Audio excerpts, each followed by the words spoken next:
this is what I read this month, I would say it is obviously my best reading month of the year so far, which is really exciting, and April is going to be a lot to live up to. Per usual, this is a spoiler-free wrap-up of what I read this month. So, let's get into it. I started with Onyx Storm by Rebecca Yarros. I was massively disappointed here. I feel like we don't have Violet as a badass dragon rider, we just have Violet as a girlfriend to somebody else. As this is spoiler free, I just, At this point, I'm more than halfway through, I'm really invested, I've been waiting each year for each book to come out, so I'm gonna stick it out. The thing that would just really frustrate me is if something super weird and bizarre happens and book 4 happens to end like the same way that book 3 does. Like, that would really frustrate me. There were a lot of funny moments with the larger, greater cast of characters in here and all of the secondary characters. A flaw is that I would say there are 2 times as many characters as there need to be, but that core group of dragon riders is really funny and they're just like about to start flourishing. So that is why I will be continuing staying tuned for book 4 and 5. But I do appreciate Yarros coming out and saying she's gonna take a bit of a bigger gap on this one, because this just felt rushed. Next up, I read The Z Word by Lindsay King-Miller. I really wanted to switch gears. I wanted something queer. I wanted something light and fast. This came at me from a recommendation within the queer book club at my local library that I've been going to. This was phenomenal. I would not have found this otherwise, just this tiny little book with this really fun cover tucked in the midst of the adult fiction section. Like, I would have never found it. You're following a group of young adults who are in charge of making their town pride festival happen. And unfortunately, the zombie apocalypse kind of breaks out at the same time. So they have to, try not to become zombies, but also try to like separate the motive of world domination from pride. Something I really, really, really, really loved about this is we have a secondary character, borderline main character, who is a drag queen. The only other book I can think of that has like a drag plot is One Last Stop by Casey McQuiston, but this was so much better than that. They gave her a couple of performances.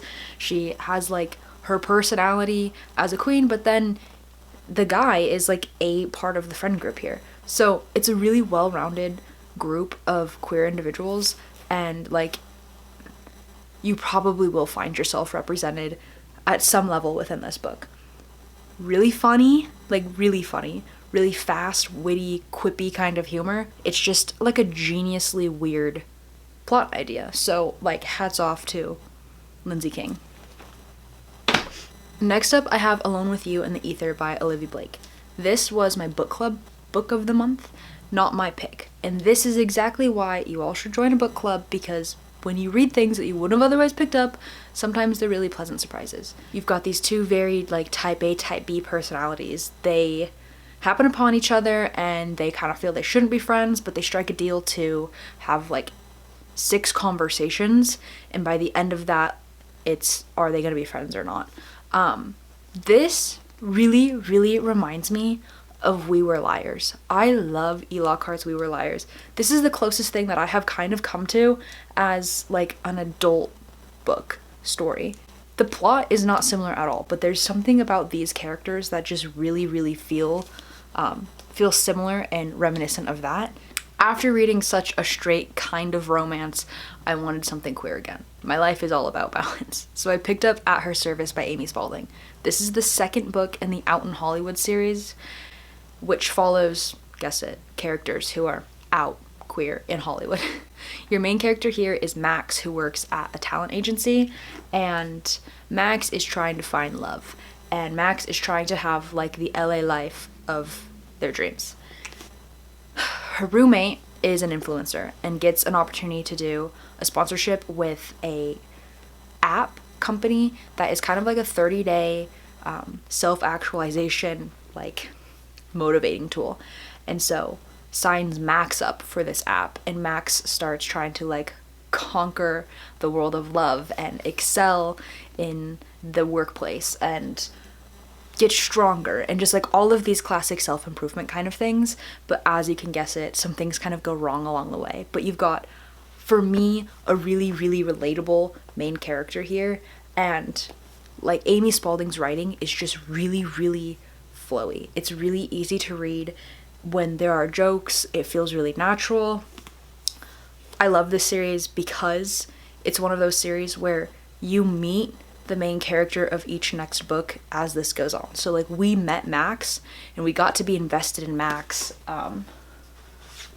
from the first book for her consideration. So I will 100% be continuing with this series. Amy Spalding is doing something really fun. It reminds me a lot of Written in the Stars and also the Delilah Green trilogy. Next up, I read something a little bit different. This is a zine or a zine. I can never remember whether it's zine or zine. I don't know. Just when I think I have it, I hear somebody else say it and I'm like, oh, okay. So anyways, this is from a group called the WTF by Explorers, WTF being women, trans, and femme. So this is completely this gorgeous book. It is full of stories of getting into biking, but also the community that surrounds biking and trying to just be inclusive of quite literally everybody within this sport. And this is a really, really like creatively inspiring thing to read. If outdoorsiness and biking and then queerness in the intersection of like sport and identity kind of intrigue you, I would 100% recommend these. I have set a rule for myself that I cannot purchase a new book until I read 3 books off of my existing TBR shelf.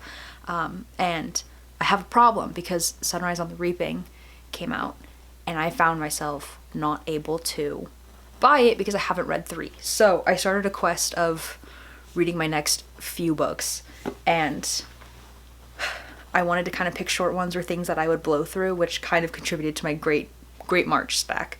But the first one I picked up was She Drives Me Crazy by Kelly Quinlan. This, I chose it, yes, because I figured I would blow through it, but also because my girlfriend and I just finished being completely obsessed with watching all of the Unrivaled basketball club games this season. And so I was really hoping that there'd be more basketball in here. There's not a ton of basketball in here. Your main character just happens to be a basketball player who has a love interest that is a cheerleader. But this is a really fun story. It is such an odd thing to look in on and realize like how small your world is when you're in high school.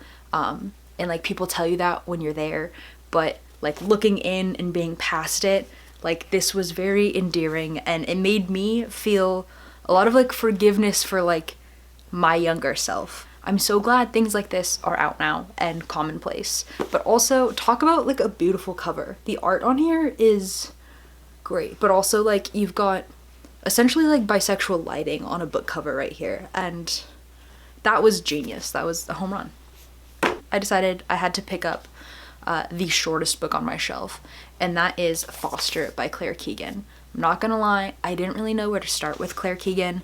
I picked this one because I really like the shade of blue on the cover. The green one is also alluring, but I don't know. I went into Foster completely blind, just knowing that Nick over at Books Are Sick, who I really trust dearly with reviews, loves Claire Keegan. So as you can guess, this is a book about a person who is somewhat being fostered over the course of the story. And that's kind of all I want to tell you, because I went in blind and I think that that was a really, really good decision. I finished this in one sitting completely, but I do want to revisit it. Like I want to take my time with it and whatnot. But I don't know that I would have appreciated it that much if I knew what it was about, because it is so short that if I had any sort of expectation, I don't know that I would have found it as solid as I did. So my first Claire Keegan book, and I am excited to see what else lies within all of the other Claire Keegans, but also like I do want the full collection because this is cute. This is really cute.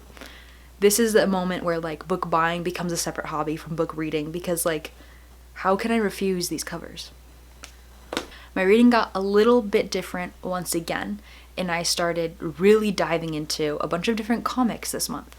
So a few weeks ago, I went and I picked up volume 1 of this new Ultimate Spider-Man series. I didn't read it. I held on to it until last week, grabbing volume 2 when it came out. And then I came home and I sat down and I read these both back to back. I also made a reading vlog about it, so that is the previous video on this channel. But This follows Peter Parker, who is like in his 30s and then chooses to become Spider-Man. So it is a completely different take on the hero than we are used to from the times we've seen it play out with different Spider-Mans on the screens. And I think that it is really refreshing. It is fun to not really know what's going on, because typically you kind of know where the story is going to go. And I'm really excited to have like an ongoing run that I keep following and checking in on. So I cannot wait. It's going to be a few weeks before volume 3 is out, probably a couple of months if I'm being honest, but really, really, really hyped on this Ultimate Spider-Man series. I had been sitting on some She-Hulk comics. Rainbow Rowell, if you like books, you probably recognize that name. Fangirl and Eleanor and Park. A couple years ago, she took on writing She-Hulk, and she had a 5-issue run. I thought that 1 through 5 were all the same series. No. I did a reread of 1 through 3 this month, and then I figured out like, oh, 3 is the end of that run, but then right here, 4 and 5 are just like slightly different. It's just kind of like a continuation, but like technically a different series. I read 4 for the first time. I hadn't read it. And then I am starting April with 5. It's a real bummer that Rainbow Rowell is done writing She-Hulk, because I think she brought a lot of really fun, like personable life into this character that we're kind of just, well, we just don't really get her typically. But you've got Captain Marvel in here, you've got a lot of the Fantastic Four characters in here. I mean, as you can see from this cover, like you're getting a lot of different characters who are familiar faces, and it's a really fun time. The humor is really good. I'm obsessed with the coloring and the art style in these. So I cannot wait to start my April off with, unfortunately, the last Rainbow Rowell She-Hulk. I now have read enough books from my physical TBR to go purchase the new Suzanne Collins book. So that will 100% be in April. And who knows what I'm going to find at the library. So April does feel like a pretty big mystery, but 3, 4, 5, 6, 7, 8, 9, 10, 11, 12, 13, 14 things read this month in March. Pretty good. Gonna be really hard to compare. I don't know if I can top that, but I will see you in April.